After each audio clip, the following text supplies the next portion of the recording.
Hi, my name is Akshaya Kaule. I'm a nature and animal communicator, which means I can speak to plants, animals, and other species and have two-way conversations with them. In one of my recent introductory sessions, we had a lengthy conversation about the ethics of intuitive communication. There was a lot of back and forth that happened between me and the students, and it was a wonderful session discussion about why we follow certain things, why it is mandatory for us to follow certain boundaries. And during that conversation with them, I realized that one ethic or one point that I really follow and I would like to share with all of you is of consent. Just like with human communication, we need consent from the animals to speak with them, and in most cases, the animals definitely do consent. However, equally important is the explicit permission and consent of the human caregiver of the animal. So, if it is a companion animal or a domesticated animal, it is mandatory to seek permission from the human before speaking to the animal. This is just an ethical boundary that we follow, irrespective of whether we are doing this professionally, whether we are just offering this as a service, or whether we are just doing it for our own joy and love for animals. In the discussions, this point came up over and over again that a lot of times we want to understand the animals.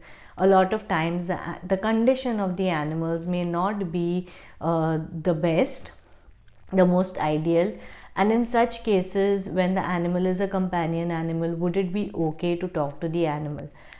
In my practice as a communicator, be it professional or otherwise, if it is a companion animal, if that animal has a human guardian, it is a big no for me to talk to that animal without the explicit permission of the human.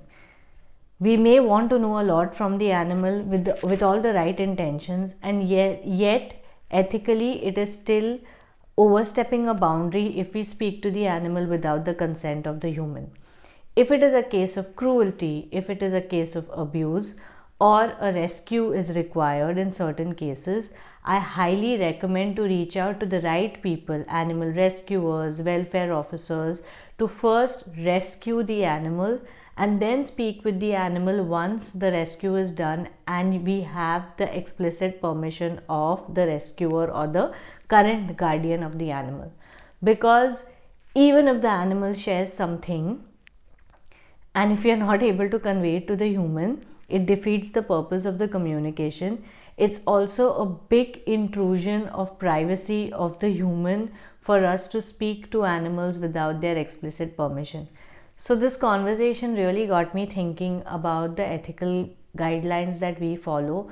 And yes, there will be cases where we feel really strongly that we need to speak to animals, and sometimes human permission may not be possible. And in such cases, we ought to find other avenues to help the animal and not overstep on the ethical guidelines that we follow of intuitive animal communication, be it professional, in your personal sphere, or if you're offering it just to help someone.